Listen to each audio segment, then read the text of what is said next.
चलिए कहानी शुरू करते हैं। गिरती हुई बारिश के बीच बारात के ढोल नगाड़ों की धुन उठती है। अचानक से बारात की टोली सड़क के बीच मौजूद हो जाती है, जिसके बाराती थे नरकंकाल।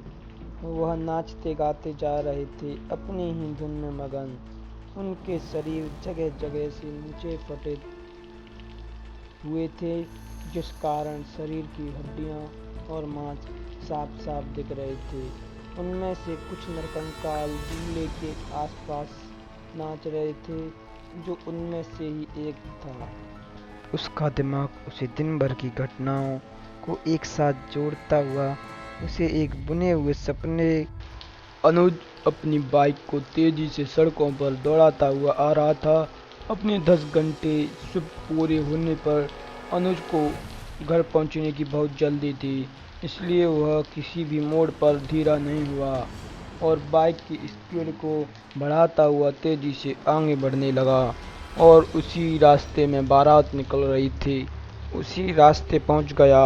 हॉर्न बजाते हुए बारात से आगे निकला कि अचानक उसकी नज़र किसी पर पड़ी, जिसकी आंखें नहीं थी और उसका शरीर कंकाल जैसा था। अनुज ने यह सब देखकर अचानक ब्रेक मार दिए और तुरंत पीछे पलटकर देखा, तो पीछे ना कोई बारात थी और ना ही कोई बाराती। अजीब सा दिखने वाला शख्स। अनुज हैरान था। अनुज ने सोचा कि काम की थकान की वजह से उसे भ्रम हो गया है। अनुज ने ब्रेक से पैर उठाए और चल दिया। थका हुआ अनुज बिस्तर पर पड़ गया और कब उसकी आंख लग गई उसे पता ही नहीं चला। जैसे ही नींद उसको आगोश में ले गई, मैं खींच ले गया। ऑफिस में एक तरफ खड़ा हुआ अनुज खुद को टाइपिंग करते हुए देख रहा है। फिर उसकी नज़र उस ऑफिस की घड़ी पर जाती है। वह देखता है कि कैसे घड़ी के कांटे तेज आगे बढ़ रहे हैं। इससे पहले अनुज कुछ समझ पाता तब तक शाम गिर चुकी थी। अनुज अब बाइक चला रहा है। बारात को पार करता हुआ आगे बढ़ा और वह रुक गया। उसने किसी ऐसे आदमी को देखा जिसकी आंखें नहीं थीं और शरीर नरकंकाल जैसा था। उसकी आंखों में गड्ढा देखकर अनुज को याद आया उसके बचपन में एक रिक्शा वाला उसे घर छोड़ने के लिए आया करता था। उसकी बाईं आंख में भी वैसा ही गड्ढा था। अनुज को उसकी माँ ने बताया उसकी एक आंख को चील नोच ले गई और एक आंख न होने की वजह से उसकी शक्ल अनुज को काफ़ी डरावनी लगती थी। अनुज वापस उस नरकंकाल के जैसे दिखने वाले के सामने खड़ा हुआ है। वहाँ उन दोनों के अलावा कोई तीसरा नहीं है। उसके बाद अनुज को नींद नहीं आई। घंटे 2 घंटे तो उसने उसी सपने की सोच में गुजार दिए। उसके दिमाग में यही बात चल रही थी कि कहीं उसका देखा सपना सच तो नहीं। कमरे में घड़ी की टिक टिक की आवाज़ और अनुज का अंतर्मन दोनों मेल खाने लगे थे। अनुज ने दिमाग में उसे बारात वाले आदमी की तस्वीर बैठा ली। उसने अपना ड्राइंग बोर्ड उठाया और फिर उसे लेकर उसकी शक्ल को स्केच करने लगा। अनुज के दिमाग में जो आकृति थी वैसे ही अनुज ने उसे ड्राइंग बोर्ड पर उतार दिया था। उसकी आंखें नहीं थीं, जुबान खोखली थी, शरीर कटा फका नरकंकाल जैसा था। अनुज ने उसे बिल्कुल लाल रंग से रंगा, तभी बोर्ड के किनारे से उसकी उंगली लग गई और नाखून से खून बहकर पेंटिंग में जाकर मिल गया। अनुज ने अपने ऑफिस से 4 दिन की छुट्टी ले ली थी और आने वाले नज़दीकी के दिनों में अनुज का बर्थडे भी आने वाला था और 4 दिन बाद अनुज के घर में बर्थडे वाले दिन खुशी का माहौल था। अनुज के ऑफिस फ्रेंड्स और अगल बगल के लोग वहाँ शामिल थे। अनुज बधाई लेते हुए केक की तरफ बढ़ा और जैसे ही अनुज ने केक काटा। पार्टी में आई हुई सभी लोगों ने हैप्पी बर्थडे विश किया। पूरा हॉल गूंज गया।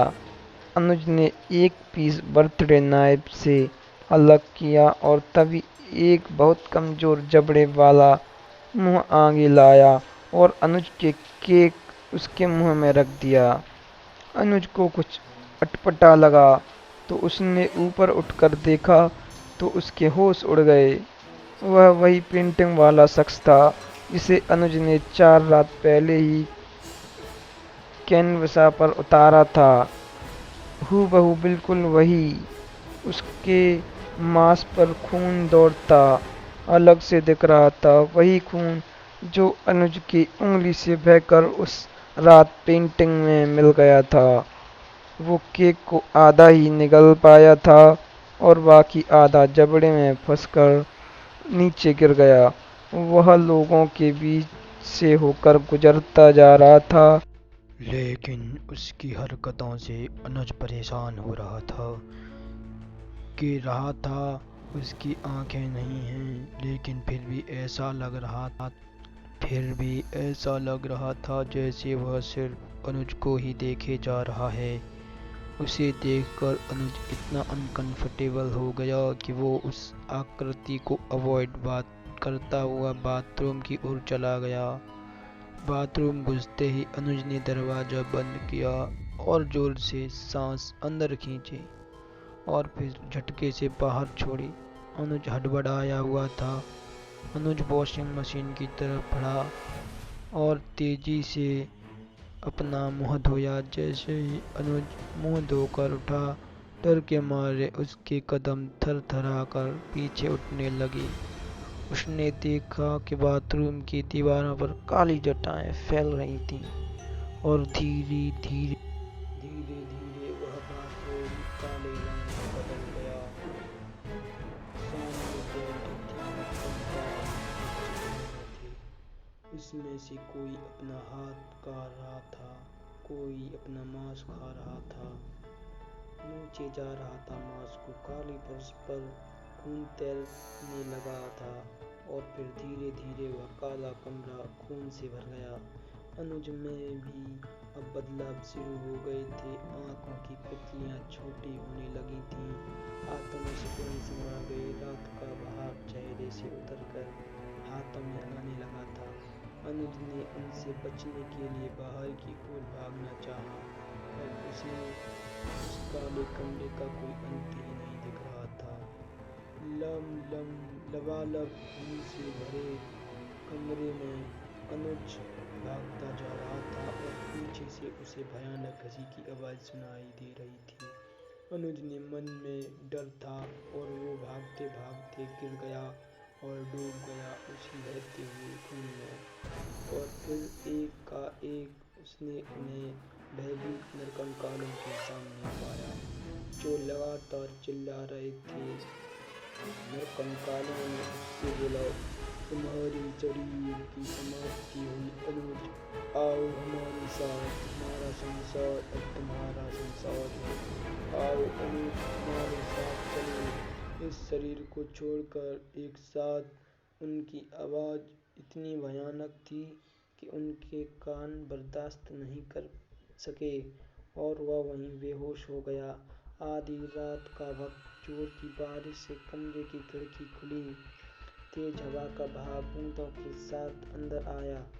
जब अनुज के चेहरे पर थोड़ी नमी हुई तो उसकी आंखें खुली। वह कमरे में अकेला था। सन्नाटे के बीच उसे एक अजीब सी हलचल महसूस हो रही थी। उसके कान दूर कहीं बज रहे नगाड़ों की आवाज थी। अनुज रात भर उन आवाज को महसूस करता किसी तरह से सो गया और उसे ऐसा लग रहा हर पल कोई उसे पर नजर रख रहा है। किसी तरह हिम्मत बढ़े अनुज अपने आप को ओढ़कर सो गया। दूसरे कमरे में रखी थी वह पेंटिंग जिसमें अनुज खून उतर आया था। उस पेंटिंग के सामने वही नरकंकाल खड़ा था जो अनुज को बारात में मिला था। और उसे अनुज का पहला सामना हुआ था। नरकंकाल ने अपना एक हाथ उठाया जो पूरी तरह से फटा हुआ था और उसे पेंटिंग के ऊपर रख दिया। नशा में गिरफ्तार हुआ तो उसे पेंटिंग नीचा मिला। जिस वक्त अनुज सो रहा था उसी वक्त दरवाजे के नीचे वो तस्वीर वाला पानी का रूप लेकर अनुज के शरीर में प्रवेश कर गया।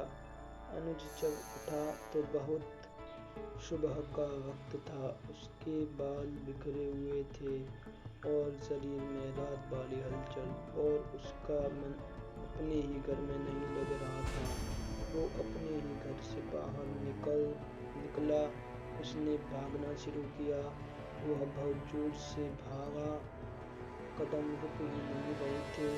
वह सड़कों से दौड़ रहा था, गाड़ियों की गति से भी तेज भाग रहा था। उसे देखने वाले भी हैरान थे।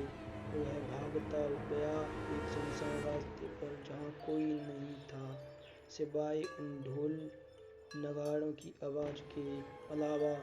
अब तक अनुज पूरी तरह बदल चुका था। उसका शरीर ढीला पड़ चुका था, उसके शरीर से हड्डी झलक कर दिखने लगी थी, आंखें अंदर की तरफ घुस गई थीं और पैर भी सिकुड़ चुके थे। वह बदल चुका था। ढोल नगाड़ों की आवाज में तेज हो रही थी।